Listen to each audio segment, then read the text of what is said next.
Welcome to this explainer. Look, if you've ever felt completely overwhelmed by the endless and honestly sometimes terrifying headlines about women's health, you are absolutely in the right place. Today, we're cutting through all that noise. We're stepping away from the fads and focusing entirely on hard, scientifically backed evidence to help you assess your personal breast cancer risk. Here's our roadmap for today. We'll cover 1. Taking charge of your risk. 2. High-risk medical options. 3. Proven lifestyle factors. 4. Diet, fact versus fiction. 5. Navigating the gray areas. And finally, 6. The resolution. Let's take a mountain of medical data and turn it into a clear, actionable guide. All right, Part 1. Taking charge of your risk. Figuring out your personal health risk can feel like a giant puzzle. So let's start with the exact pieces that put the control back in your hands. When you're sitting there looking at your own lifestyle, the most empowering question you can ask yourself is just this: what does the data actually prove will lower my risk? We're not looking for what might work or what some influencers trending online. We want solid, evidence-based actions you can take right now. To get to the bottom of that, our source material draws a really hard line between two things. On one side, we have proven protective factors, things you can confidently act on. On the other side, inconclusive factors. The stuff you can officially stop stressing over. Understanding this dividing line is literally step 1 in building a personalized, anxiety-free approach to your health. Moving on to Section 2, high-risk medical options. Before we talk about everyday lifestyle choices, we really have to isolate the medical strategies meant specifically for high-risk individuals. So, if you have a high baseline risk, like say you're carrying a BRCA genetic mutation, the playbook is vastly different. General advice just doesn't cut it here. For high-risk groups, medical interventions like chemoprevention using aromatase inhibitors or tamoxifen, or surgical options like a prophylactic mastectomy are shown to significantly decrease risk.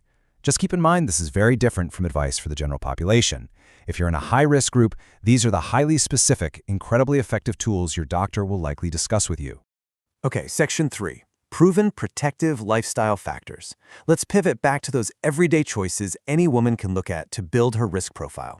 This is where your daily habits hold genuine, measurable power.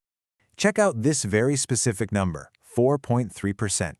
A massive pooled analysis of nearly 150,000 women showed a 4.3% reduction in the relative risk of breast cancer for every 12 months of breastfeeding. Pretty amazing, right? Researchers think this protective effect comes from delaying the reestablishment of ovulatory cycles. It's just a fascinating look at how our body's natural reproductive phases can actually offer long-term protection. Next up is physical activity, and the data here is just incredibly encouraging. Higher physical activity levels actively lower your risk, and that's true whether you are pre- or post-menopausal. But it isn't just about burning calories. When you exercise, you're actually reducing specific hormones in your body, like serum estrogens and insulin. So you're fundamentally altering your body's hormonal environment to protect yourself. How cool is that? Now, this next point perfectly illustrates why nuance is absolutely crucial when assessing your personal risk. Let's talk about weight loss. The effects depend entirely on your life stage. For postmenopausal women, sustained weight loss is highly protective. The Nurses' Health Study showed a staggering 57% risk reduction for women who maintained a 10-kilogram weight loss. That's huge. But in premenopausal bodies, weight actually has a paradoxical effect. So scratch the idea of one-size-fits-all advice. Your strategy has to evolve as your body enters new phases of life. Let's head into Section 4, diet, fact versus fiction. Oh boy, this topic generates more confusion than almost anything else. So let's separate one genuinely proven dietary pattern from a whole sea of overhyped studies. Okay, let's look at the actual data. The Women's Health Initiative ran this massive, nearly 20-year trial, and it proved that a low-fat dietary pattern, one that bumps up your fruits, vegetables, and grains, modestly reduced breast cancer deaths. That's proven long-term data. On the flip side, you've probably seen a dozen articles claiming the Mediterranean diet prevents breast cancer. Well, here's the catch. The source material notes that the famous Predimed Mediterranean diet trial data was actually retracted because of procedural irregularities. Plus, its breast cancer findings were based on a tiny sample size. So, scientifically speaking, it remains totally inconclusive as a standalone preventative measure. Which brings us to Section 5, navigating the gray areas.